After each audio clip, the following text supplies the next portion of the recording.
Want to get strong? What do you do if you want to be mentally tough? Well, welcome to my gym. Every single rock you can see, every piece of gravel, big rocks, little rocks, everything, I've moved myself because I want to be mentally tough. I want to be physically strong. So why is it so complicated? Why has it become so controversial and so much contradicting information out there about how to get fit and how to get strong? What if it was really simple? And if you look at how the human body works, it bloody is simple. Isn't that exciting? If you want to have a mentally tough, strong brain, you've got to overcome challenges. You've got to put it under pressure so that your brain gets stronger. If you want to get fit, you've got to overload your heart and lungs so they are forced to produce and process more oxygen, get rid of more carbon dioxide. Pressure is what makes us fitter.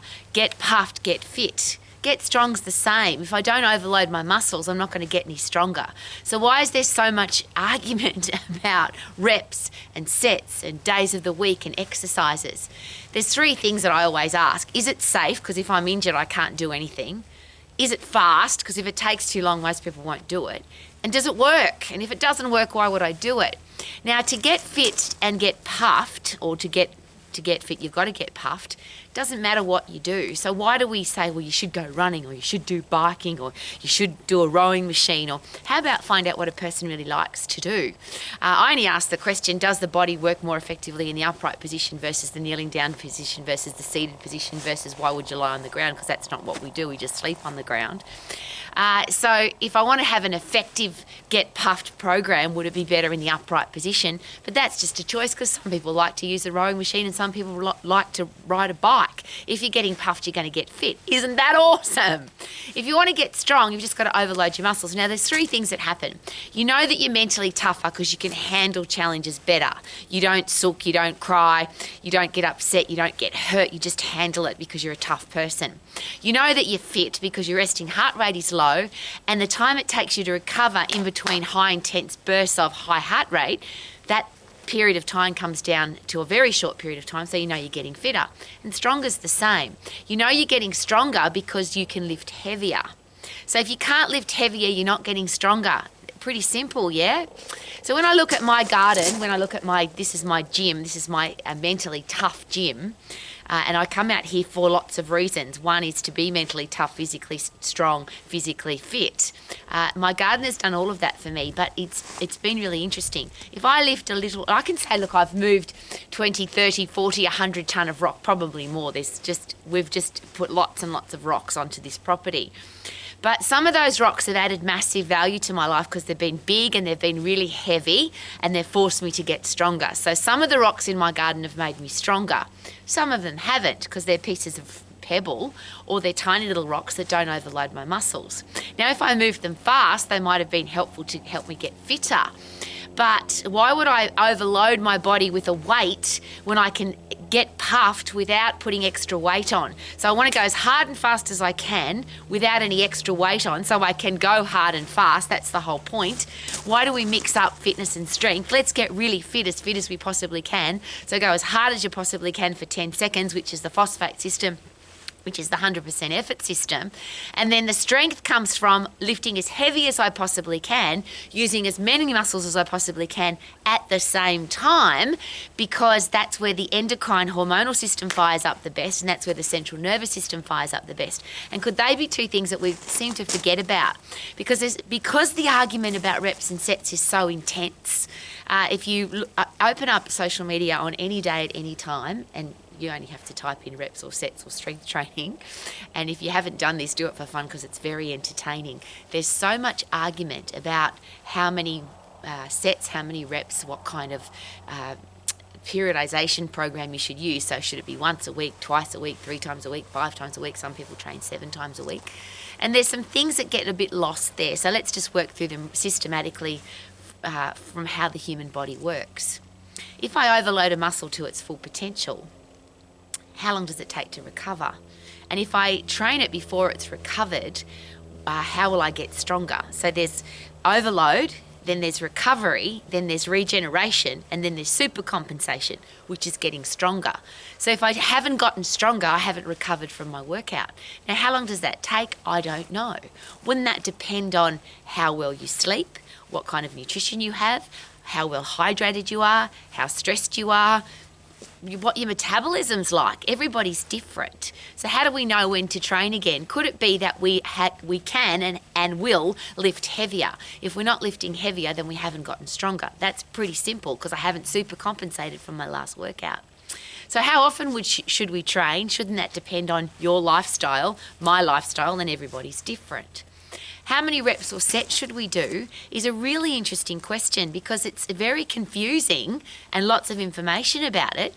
But how do your muscles know? Can they count?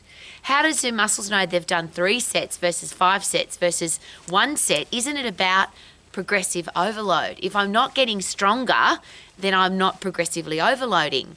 Now, can I get strong from doing 5 sets, 10 sets, 20 sets, 1 set, 2 sets? Of course, because if I'm progressively overloading, then I'm going to get stronger.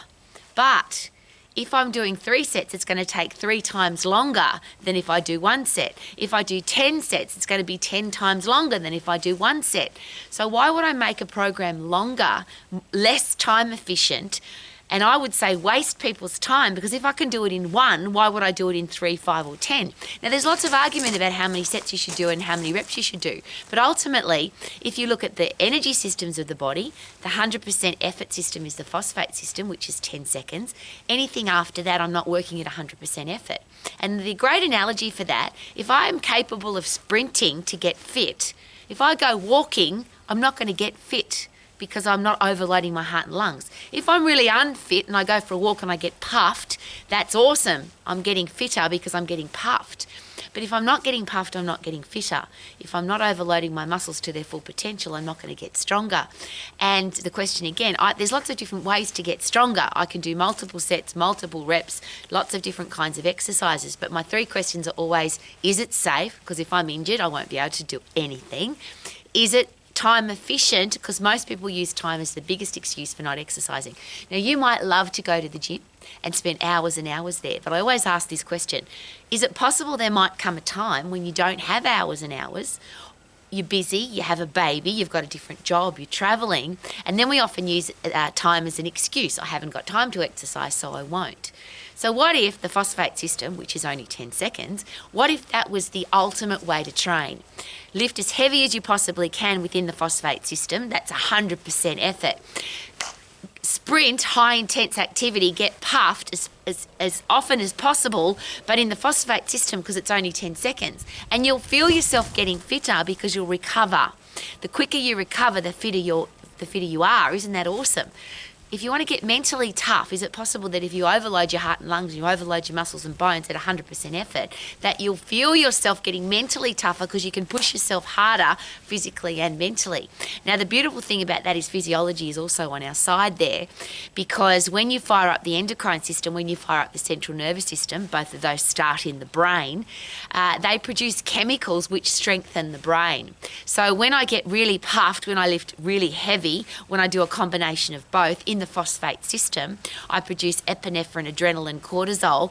They're the fight and flight drugs which help me to become tougher and stronger for the next time I have to run away from a threat, the next time my life is under threat, the next time a wild animal is chasing me, the next time my boss is yelling and screaming at me. Whenever stress is produced, epinephrine, adrenaline and cortisol, which is the hormonal system for fighting and flighting, the reverse of that, or what happens after that, is I feel rewarded because I got away from the threat, dopamine. I feel satisfied with my life because I am alive, woohoo, serotonin. And then I produce brain-derived neurotropic factor, which is fertilizer for my brain.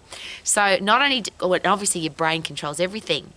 It controls how fit you get. It controls how strong you get. Your brain is everything. So if you overload your brain at 100% effort, fight and flight, adrenaline, epinephrine, cortisol, dopamine, serotonin, brain-derived neurotropic factor, then your brain gets stronger, your muscles and bones get stronger, you fire up your central nervous system and your endocrine system better, everything works better, and it's really short.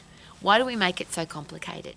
What if it could be as simple as 10 seconds of high intense activity, lift as heavy as you possibly can, use as many muscles as you possibly can at the same time, because that's where the fire up of the hormonal system happens. Little exercises, little results, big exercises, big results. I don't know why we got stuck on this, let's break the body up into little pieces. And of course, you can do whatever you want. You can take as long as you want to train. You can spend hours in the gym. But what about the people that don't want to go to the gym? I don't want to go to the gym anymore. I lift rocks in my garden. And I'll share again, some of these rocks have added massive value to my life because they're big and they're heavy, and they've forced me to get stronger. There's other rocks in my garden that have added no value to my life at all. I've just moved them around, and it's been, I'll rephrase that, it's been out in the fresh air and sunshine, and I've had a great time doing it. But how about we focus on the things that add value to our physical body and our mental health, so that we are tough and strong and wiser and better every day, versus argue about how many reps and how many sets and what's the best exercise. If an exercise is going to grind your joint, it's not a good exercise. It's unsafe, and at some stage it's going to hurt you. If it doesn't overload your endocrine system, your central nervous system, your muscles and bones, it's not the best exercise, so pick a better one. If you're not getting puffed, pick a better exercise, because to get fit, you've got to get puffed. To get strong, you've got to overload your muscles and bones, and I'll wrap that all up again. If you overload your brain, you'll get mentally tougher. You'll be able to overcome challenges, but the overcoming of challenges makes you mentally tougher. If you get puffed, you'll get fitter, and if you get fitter, everything works better. If you lift heavy, if you overload your muscles and bones, you'll get stronger. But if you put all of that together, you'll have a body that works incredibly effectively, excitingly well. Can I put it any better? Get fit, get puffed to get fit. Get strong, overload your muscles and bones to get strong, and all of that will overload your brain, and life will be awesome. So you can sing every day like I do. Super duper doo, how are you? I am amazing because I'm healthy, fit and strong, and look at all the rocks that I moved. Every single one of them, Rowie moved them. Woohoo!